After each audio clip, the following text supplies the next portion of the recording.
भागवत जी कहते हैं कि खाना जब दोपहर को खाएं और सुबह खाएं, सुबह और दोपहर, ये दो बात। वो ये कहते हैं कि दोपहर और सुबह का खाना खाएं। वैसे तो वो कहते हैं दोपहर का ना खाएं, दोपहर का खाना सवेरे खाएं।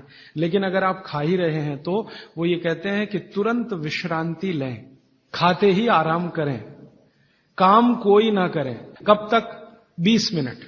20 मिनट विश्रांति लें। और उसको उन्होंने एक्सप्लेन किया है कि वो विश्रांति जो होनी चाहिए वो आपके शरीर को, जो बायां हाथ है इसको नीचे करके दाएं हाथ को ऊपर करके वाम कुक्षी अवस्था में लेटें।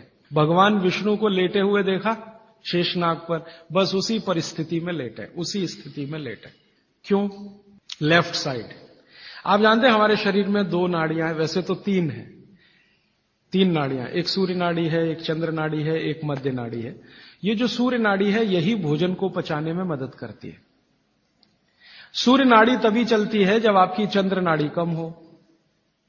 भोजन पचाना है सुबह का और दोपहर का, सूर्य नाड़ी तीव्र होनी ही चाहिए। तो लेफ्ट साइड में लेटो तो तुरंत सूर्य नाड़ी शुरू हो जाती है। वैसे तो अगर आप स्वस्थ हैं तो खाना खाते ही आपकी सूर्य नाड़ी अपने आप शुरू हो जानी चाहिए। नहीं हो रही है तो लेफ्ट साइड में लेट जाइए, लेटते ही शुरू हो जाएगी। 20 मिनट जरूर लेटें। फिर आप कहेंगे जी नींद आ गई, तो भागवत जी कहते हैं ले लो एक झपकी। वो ये कहते हैं रोको मत इस नींद को। जो सूत्र उन्होंने लिखा है कि दोपहर भोजन के बाद या सुबह भोजन के बाद अगर आपको आलस्य है शरीर में, तो वो कहते हैं कि बिना संकोच इस झपकी को ले लो। 20 मिनट की झपकी ले लो, ज्यादा से ज्यादा 40 मिनट की ले लो, इसके आगे नहीं। तो अगर आप भोजन के बाद इस विश्रांति ले लें 20 से 40 मिनट, तो अगले आधे दिन काम करने को बहुत एनर्जी आपके पास आएगी। आप चाहें तो आज ही करके देख लें। मैं इस सूत्र को वैसे कल विस्तार से समझाने वाला हूं कि शरीर के 14 वेग होते हैं, वेग, उनको कभी भी रोके नहीं। उसमें से निद्रा है, नींद जो है ना, ये एक वेग है। तो वो कहते हैं कि दोपहर के खाने के बाद अगर आलस्य आ रहा है तो ये स्वाभाविक है, क्योंकि खाना खाते ही जठर अग्नि प्रदीप्त होगी। अग्नि प्रदीप्त होने के लिए मैंने आपसे कल समझाया था ना, ब्लड की जरूरत पड़ेगी।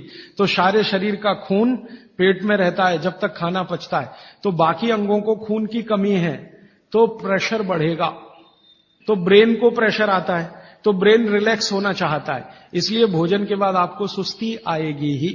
ये प्रकृति का नियम है। तो आप ले लेना उस नींद को, छोड़ते क्यों हैं? बहुत कीमती है, लोगों को मिलती नहीं, गोलियां खाते हैं फिर भी नहीं आती। मैं आपको और एक छोटी सी जानकारी बताऊं कि भागवत जी के इस सूत्र पर यूरोप और अमेरिका में बहुत रिसर्च हो रही है आजकल। और ब्राजील और मैक्सिको और ऑस्ट्रेलिया, तीनों देश की सरकारें 2008 में कानून बनाने जा रही हैं कि हर एक कर्मचारी को लंच के बाद झपकी लेने के लिए ब्रेक देना कंपलसरी है। तो उन्होंने ये महसूस किया है कि जिन कर्मचारियों को दोपहर खाने के बाद वो झपकी लेने की छूट दे रहे हैं, उनकी काम करने की एफिशिएंसी 3 गुना बढ़ गई है। तो आप भी महसूस कर सकते हैं। और माताओं बहनों को तो विशेष विनती है, क्योंकि आपका घर का काम भी कुछ कम नहीं है। किसी भी फैक्ट्री को चलाना बहुत आसान है, घर चलाना बहुत मुश्किल काम है। और घर में भी सबसे मुश्किल काम है बच्चों को बड़ा करना। मैं मानता हूं दुनिया में इससे बड़ा कोई काम नहीं। तो आपको काम तो घर में भी है, आप भी भोजन के बाद एक झपकी लेने का नियम बना ही लो। सब काम छोड़कर झपकी ले लो आप, क्योंकि मैं आपसे यह कह रहा हूं कि आपके शरीर के स्वस्थ रहने से ज्यादा बड़ा कोई काम नहीं है दुनिया में। कोई शर्म नहीं, सास की शर्म नहीं, ससुर की शर्म नहीं, पति की शर्म नहीं, बच्चों की शर्म नहीं। आपने दोपहर का खाना खाया, झपकी ले ही लो 20 मिनट से 40 मिनट। जिंदगी आपकी सुखी रहेगी, जिंदगी भर आप सुखी रहेंगे। इसमें कोई शर्म की बात नहीं है, यह शरीर की जरूरत है। जैसे भूख लगती है तो हम खाना खाते हैं, इसमें क्या शर्म करते हैं, वैसे ही खाना खाते ही ब्लड प्रेशर बढ़ता है और ब्रेन को ज्यादा प्रेशर बर्दाश्त नहीं है, तो नींद लेना ही शरीर के लिए अच्छा है। तो आप ये कर लो। पुरुषों के लिए भी मेरी विनती है।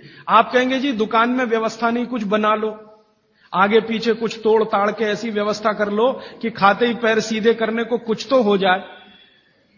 आप कहेंगे जी बैंक में काम करते हैं, बीमा कंपनी में काम करते हैं, तो मैं अमेरिका यूरोप की उन कंपनियों की लिस्ट दे देता हूं जहां पर यह नियम बन चुका है। आपके बैंक और बीमा वालों को वो लिस्ट दिखा दो कि जब ये अमेरिका और कनाडा और ब्रिटेन और ऑस्ट्रेलिया और न्यूजीलैंड में कानून बन सकता है तो हिंदुस्तान में क्यों नहीं? बागभट्ट तो हिंदुस्तान के थे।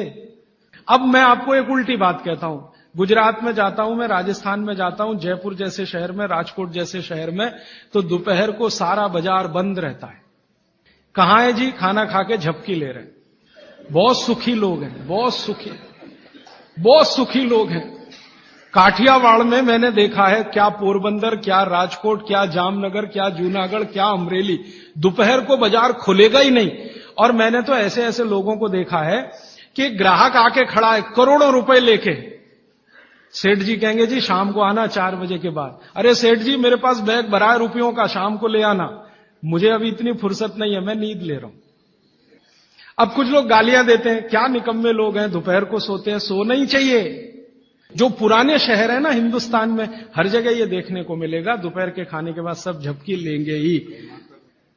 अच्छा, अब इसका उल्टा सूत्र है आगे का। तो शाम के भोजन के बाद कभी भी विश्रांति नहीं लेना। माने 6 बजे खाना खा लिया तो 8 बजे ही जाना सोने के लिए, उसके पहले नहीं। क्यों? सुबह का जो है क्रम शाम को उल्टा है। सुबह सूर्य का प्रकाश है, पवन का स्पर्श बहुत तीव्र है, शाम को सूर्य का प्रकाश बिल्कुल नहीं है। तो शाम के लिए वो ऑब्जर्वेशन करके कहते हैं कि कभी भी खाने के बाद तुरंत सोना नहीं। अगर सोएंगे तो हार्ट अटैक, डायबिटीज, सब बीमारियां आने की संभावना। अब आके एक तीसरा सूत्र उन्होंने लिखा है, दोनों को शायद मिलाया उन्होंने। वो ये कहते हैं कि सुबह और शाम को अगर जो आप ये दोनों नियम पालन नहीं कर पाते किसी कारण से, करें तो बहुत अच्छा, नहीं कर पाते तो वो ये कहते हैं कि 10 मिनट के लिए वज्रासन में जरूर बैठ जाए, सुबह और शाम दोनों। वज्रासन आप सब समझते हैं, ये ऐसे पैर पीछे करके बस 10 मिनट बैठ जाइए खाने के बाद, सुबह भी और शाम को भी। और प्राणायाम और योग में महर्षि पतंजलि ने कहा है कि भोजन के बाद जो किया जाने वाला आसन है वो ये एक ही है, बाकी कोई आसन आप नहीं कर सकते। महर्षि पतंजलि बागभट्ट के बाद के हैं। महर्षि पतंजलि कहते हैं कि अगर वज्रासन में कोई बैठता है तो शरीर बिल्कुल वज्र के जैसा ही होता है। वज्र आप समझते हैं, एकदम कठोर मजबूत।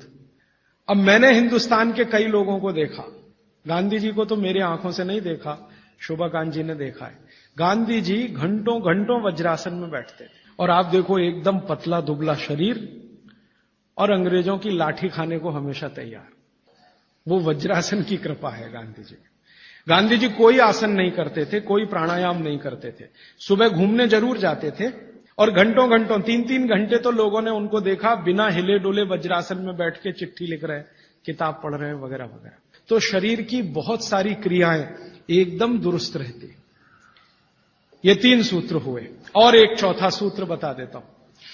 हमारे भागवत ऋषि कहते हैं कि आप जब खाना खा रहे हैं तो खाना खाते समय आपका चित्त और मन दोनों शांत रहने चाहिए। मॉडर्न साइंस में ना चित्त है ना मन है, वो ब्रेन की बात करते हैं, माइंड की बात करते हैं। माइंड अलग है, मन अलग है, ब्रेन अलग है, चित्त अलग। तो चित्त और मन को शांत रखने का क्या उपाय है? तो शायद इसी के लिए हमारे देश में ये है कि भजन करें खाने के पहले या ईश्वर की प्रार्थना करें खाने के पहले, तो निश्चित रूप से आपके मन और चित्त में शांति आएगी।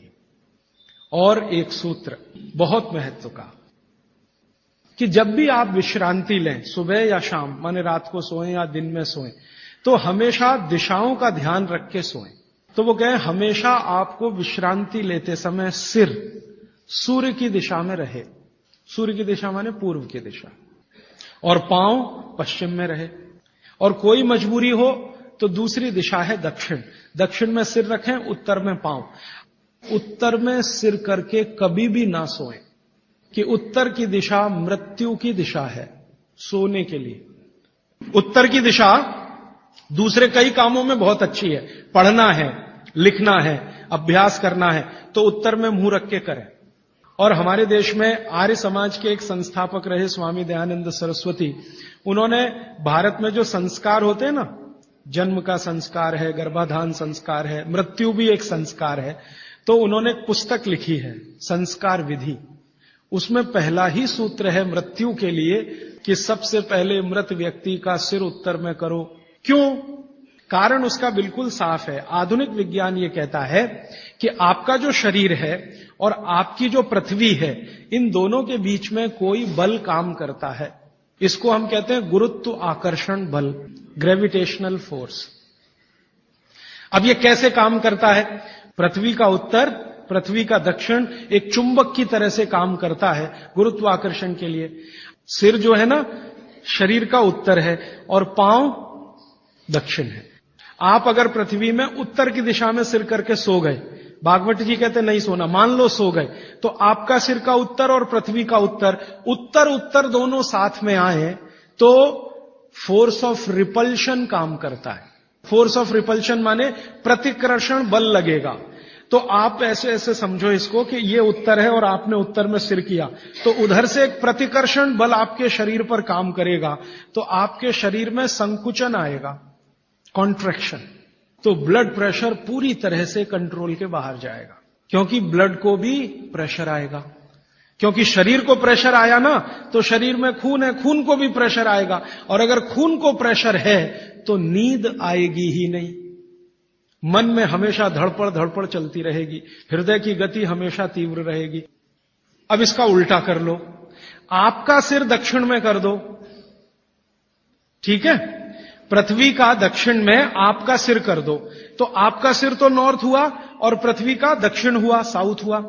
तो आपका नॉर्थ माने उत्तर और पृथ्वी का दक्षिण, ये दोनों एक दिशा में है, तो फोर्स ऑफ अट्रैक्शन काम करेगा, एक बल आपको खींचेगा।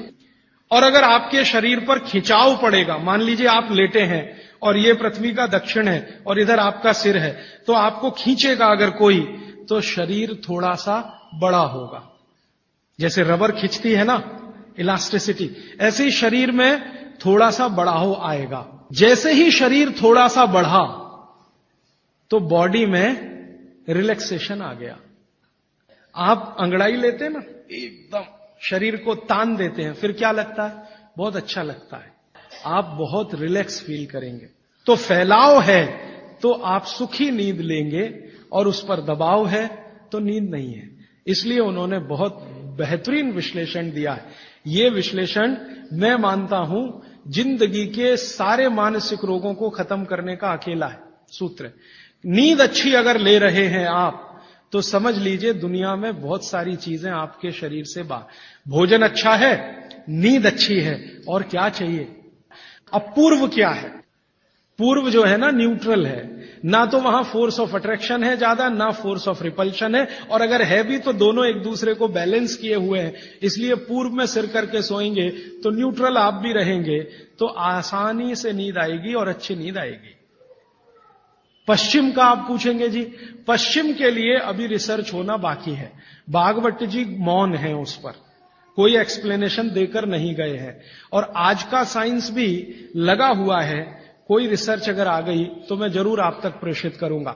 पश्चिम के बारे में सोने के हिसाब से, वैसे तो बहुत रिसर्च हो चुकी है पश्चिम पर, वास्तु वालों ने बहुत काम कर लिया है कि पश्चिम में क्या होना चाहिए क्या नहीं होना चाहिए, लेकिन सोने के हिसाब से, स्लीप के हिसाब से जो सूत्र में बात कर रहा हूं, वो रिसर्चेस पश्चिम पर कम हुई हैं। अब इसके आगे का सूत्र और भी मजेदार है, बहुत इंटरेस्टिंग है। भागवत जी कहते हैं कि किनको पूर्व में सिर करके सोना और किनको दक्षिण में, उन्होंने कैटेगरी बना दी। तो वो कहते हैं जो साधु हैं, जो सन्यासी हैं, जो ब्रह्मचर्य का पालन कर रहे हैं, और मेरे जैसे लोग जो गृहस्थ जीवन नहीं जी रहे हैं, जो दुनिया की मोह माया से दूर हैं, इन सबको पूर्व में ही सिर करना हमेशा। और जो दुनिया चला रहे हैं, घर चला रहे हैं, गृहस्थी चला रहे हैं, परिवार चला रहे हैं, पत्नी के साथ रह रहे हैं, बच्चों के साथ, उनको दक्षिण में ही सिर करना।